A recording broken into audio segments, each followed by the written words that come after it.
మన ఆంధ్రప్రదేశ్ రాష్ట్రంలో ఒక డైలీ సీరియల్ లాగా, ఒక జీడిపాకం లాగా కంటిన్యూస్గా నడుస్తున్న చర్చ ఏదన్నా ఉందంటే అది తిరుమల లడ్డు వ్యవహారం. ఈ తిరుమల లడ్డు వ్యవహారంలో ఒకరోజు ఒక మాట, ఒకరోజు ఒక మాట, ఒకరోజు ఒక మాట, ఒక నాయకుడు ఒక మాట, ఇంకో నాయకుడు ఒక మాట. ఒకరోజు టీడీపీ వాళ్ళు ఒక మాట, రెండో రోజు వైసీపీ వాళ్ళు ఇంకో మాట. చంద్రబాబు నాయుడు గారి దగ్గర నుంచి మొదలు పెడితే అసలు లడ్డులో కొవ్వు కలిసిందని చెప్పి మాట్లాడారు. దానికి పవన్ కళ్యాణ్ గారు వంతపాడారు. తీరా చూస్తే ఇప్పుడు ఈ సిబిఐ వాళ్ళు ఇచ్చిన సిట్ నివేదిక ఏదైతే ఉందో అందులో అసలు 10% కంటే లోపే ఉంటే ఉండొచ్చు, లేకపోవచ్చు. ఇంకా 10% కన్నా లోపు ఉన్న వాటిని కనిపెట్టే అవకాశం మా దగ్గర లేదు కాబట్టి అంతకన్నా చెప్పట్లేదు అని చెప్పి వాళ్ళు చెప్పారు. అంటే 10% కన్నా లోపు ఉందో లేదో తెలియదు. ఇప్పుడు అది పట్టుకుని ఇప్పుడు వైసీపీ వాళ్ళు చూసారా, ఆ రోజు చంద్రబాబు నాయుడు గారు కొవ్వు ఉందన్నాడు, పవన్ కళ్యాణ్ ఏమో ఆ మెట్లన్నీ కడిగాడు, దేవాలయం మెట్లన్నీ కడిగాడు, పాప పరిహారం అన్నాడు. ఇప్పుడు చేసుకోవాలి వీళ్ళు పాప పరిహారం, దేవుడితోనే రాజకీయాలు చేశారు చంద్రబాబు నాయుడు గారు, పవన్ కళ్యాణ్ గారు అని చెప్పి ఇప్పుడు వైసీపీ వాళ్ళు చాలా గట్టిగా మాట్లాడుతున్నారు. అట్ ది సేమ్ టైం అదే సిబిఐ నివేదికలో ఉన్న ఈ నెయ్యిలో అసలు ఇది నెయ్యే కాదు, టోటల్గా ఇది ఒక కల్తీ పదార్థం. పాలే లేవు, దాంట్లో వెన్న లేదు, నెయ్యి లేదు, అదొక కెమికల్స్ ఆయిల్స్తో కూడిన ఒక పదార్థం, దాన్ని నెయ్యి కింద ఇచ్చేశారు అనేది ఇప్పుడు సిబిఐ ఇచ్చిన నివేదికలో కనబడుతుంది. దీన్ని మాత్రం ఎక్కడ వైసీపీ వాళ్ళు చెప్పట్ల. ఇప్పుడు తెలుగుదేశం వాళ్ళు చంద్రబాబు నాయుడు గారు కానివ్వండి, పవన్ కళ్యాణ్ కానివ్వండి, వీళ్ళందరూ ఏం చెప్తున్నారు, ఇప్పుడు చూసారా అందులో కొవ్వు కలిసి, ఇప్పుడు అందులో చాలా ఆయిల్స్ కలిసినాయి, దాంట్లో కెమికల్స్ కలిసినాయి, బాత్రూమ్ కడిగే ఆయిల్స్ కూడా దాంట్లో కెమికల్స్, బాత్రూమ్లు కడిగే కెమికల్స్ కూడా దాంట్లో కలిపేశారు అని చెప్పి వాళ్ళు చెప్తున్నారు. ఇప్పుడు ఆ టాపిక్ ఏమో వైసీపీ వాళ్ళు తీసుకురావట్లా. కొవ్వు సంగతి ఏంటి అని అడిగితే చంద్రబాబు నాయుడు గారు అదంతా చరిత్ర అంటున్నారు.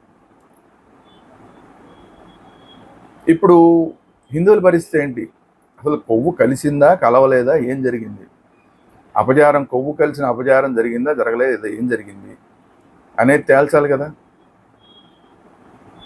ఇప్పుడు మళ్ళీ ఇంకోటి ఏదో 1 మ్యాన్ కమిటీ ఏదో వేస్తామంటున్నారు. ఈ 1 మ్యాన్ కమిటీ దేనికి వేస్తారు, కేవలం ఈ పాలక మండలిలో ఎవరైతే సభ్యులు ఉన్నారో, లేదంటే ఆ ప్రొక్యూర్మెంట్ కమిటీలు ఎవరున్నారో వాళ్ళందరినీ ఎవరన్నా బాధ్యత చేయడానికి చేస్తారా, లేదంటే కొవ్వు కలిసింది దీంట్లో నిజంగానే అని ఆ 1 మ్యాన్ కమిటీ ఏదో అది నిరూపించగలుగుతుందా?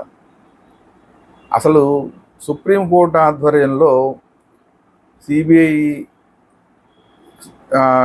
పర్యవేక్షణలో ఇది వచ్చిన ఒక కమిటీ సిట్ ఏదైతే ఉందో అది ఇచ్చిన రిపోర్ట్ కన్నా కూడా ఇప్పుడు government single man committee authentic అవుతుందా, వాళ్ళు చెప్తే మాత్రం దానికి ఒక వాల్యూ ఉంటుందా అనేది పెద్ద క్వశ్చన్ మార్క్.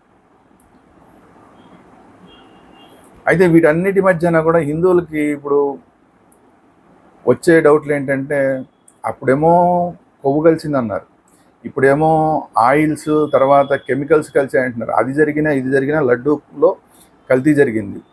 ఇదంతా ఒక ఫుడ్ జిహాద్ లాగా ఉంది. వేరే మతాల వాళ్ళు ఫుడ్ జిహాద్ అని చెప్పి హిందువుల్లో పిల్లలు పుట్టకుండా ఉండటానికి, మగవాళ్ళల్లో వీర్యకణాలు నశించిపోవడానికి కొన్ని మందులు కలుపుతున్నారు అని చెప్పి కొన్ని చోట్ల కొన్ని ఆరోపణలు వచ్చినాయి గతంలో. ఇప్పుడు అలాంటిది ఏదన్నా కూడా ఇక్కడ తిరుపతిలో జరిగిందా? తిరుపతిలో అయితే ఏకంగా రోజుకి 70,000 మంది వస్తారు. 70,000 మంది కూడా లడ్డు తింటారు. ప్రతిరోజు ఒక 70,000 మంది లడ్డూలు తింటారు. అసలు వీళ్ళు చెప్పిన లెక్కల ప్రకారం 20 కోట్ల లడ్డూలు తయారు చేశారని చెప్పారు. 20 కోట్ల లడ్డూలు అంటే కనీసం ఒక్కొక్క లడ్డు ఓ నలుగురు మనం తింటాం, ఇంకో మన పక్కలకు పెడతాం. ఒక నలుగురు తిన్నా కూడా దాదాపు 80 కోట్ల మంది, లేదంటే ఇంకా అంతకన్నా ఎక్కువ మంది, అంతమంది తినుంటారు. ఏదన్నా ఫుడ్ జిహాద్ ఏమైనా జరిగిందా ఈ ఫుడ్లో, ఈ లడ్డూలో?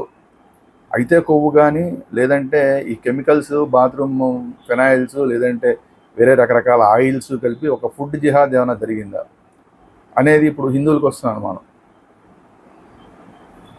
ఇప్పుడు హిందువులు డిమాండ్ చేసేది ఏంటంటే అసలు కొవ్వు కలిస్తే కొవ్వు కలిసిందని ప్రూవ్ చేయండి, లేదా మీరు ఏవైతే కెమికల్స్ కలిసినాయి అంటున్నారో ఆ కెమికల్స్ ఎలా తయారవుతాయి, వాటిల్లో ఏమన్నా ఇతరత్ర పదార్థాలు ప్రజారోగ్యానికి హానికరమైన ఉన్నాయా,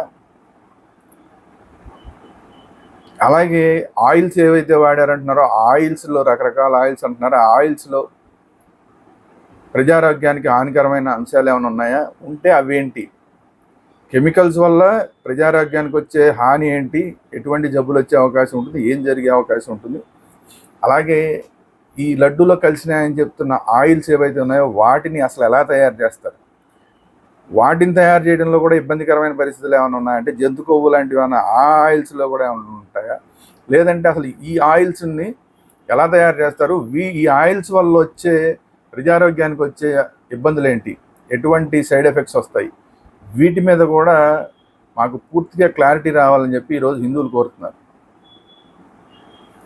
అందువల్ల ఇందులో రకరకాలుగా ఉన్నాయి కాబట్టి వైసీపీ వాళ్ళు కొన్ని మాటలు మాట్లాడుతున్నారు, టీడీపీ వాళ్ళు ఒక రకంగా మాట్లాడుతున్నారు, మిగతా కూటమిలో ఉన్న మిగతా వాళ్ళందరూ ఒక రకరకాలుగా మాట్లాడుతున్నారు. కాబట్టి హిందువులుగా డిమాండ్ చేసేది ఏంటంటే ఒక ఆల్ పార్టీ కమిటీని వేయండి.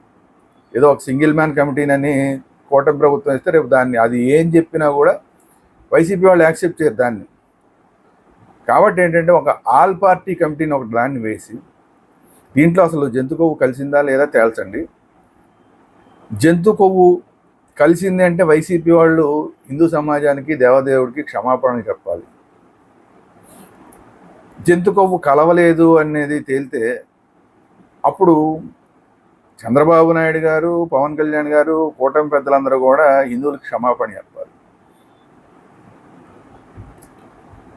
ఈ ఆయిల్స్ కెమికల్స్ కలిసే అంటారు, ఆయిల్స్ కెమికల్స్ కనుక కలిసి ఉంటే దీనికి కూడా వైసీపీ వాళ్ళు హిందువులకి క్షమాపణ చెప్పాలి, దేవదేవుడికి క్షమాపణ చెప్పి చంపలేసుకోవాలి.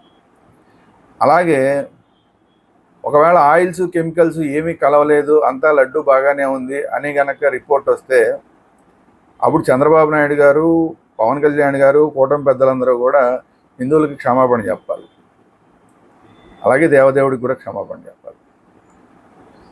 ఏదేమైనా కూడా ఓవరాల్గా ఇది హిందువుల సెంటిమెంట్లు, హిందువుల మనోభావాలు, హిందువుల ఆరోగ్యానికి సంబంధించి, భక్తుల ఆరోగ్యానికి సంబంధించింది, తిరుమల పవిత్రతకు సంబంధించిన విషయం. కాబట్టి ఇటు కూటమి కానీ అటు వైసీపీ కానీ ఎవరి వల్ల తప్పు జరిగితే వాళ్ళు హిందూ సమాజానికి క్షమాపణ చెప్పాలి, అలాగే దేవదేవుడికి క్షమాపణ చెప్పాలి. సో దీని మొత్తంకి కూడా ఒక ఆల్ పార్టీ కమిటీ వేయాలని చెప్పి హిందువులుగా మేము డిమాండ్ చేస్తున్నాం. అలాగే సిబిఐ ఎవరి పేర్లు అయితే చెప్పిందో వాళ్ళందరికీ ఇమ్మీడియట్గా శిక్షలు పడాలి. అలాగే ఎవరైతే దీంట్లో వెనకాల ఉన్న రాజకీయ నాయకత్వం, పాలక మండలి దీంట్లో అశ్రద్ధ చేసిన వాళ్ళు ఎవరైతే ఉంటారో వాళ్ళని కూడా బయటికి లాగి వాళ్ళకు కూడా శిక్షలు పడేలాగా చేయాలి. అప్పుడే హిందూ సమాజం శాంతిస్తుంది తప్ప లేదంటే కనుక ఈ విషయాన్ని రాజకీయ పార్టీలుగా కూటమి ప్రభుత్వం వదిలేసినా, వైసీపీ వదిలేసినా హిందువులు మాత్రం ఈ విషయాన్ని మాత్రం ఎట్టి పరిస్థితిలో మర్చిపోయే అవకాశం లేదు. ఎవరు బాధ్యులైతే వాళ్ళని ఖచ్చితంగా హిందువులు శిక్షించే తీరుతారు. అది కూటమి ప్రభుత్వం అవ్వచ్చు, లేదంటే వైసీపీ అవ్వచ్చు, ఎవరు బాధ్యులైతే వాళ్ళు. అంటే వైసీపీ అంటే వైసీపీ ప్రభుత్వ హయాంలో ఎవరైతే ఈ తప్పుకి పాల్పడ్డారో వాళ్ళందరూ కూడా దీనికి శిక్షార్హులే.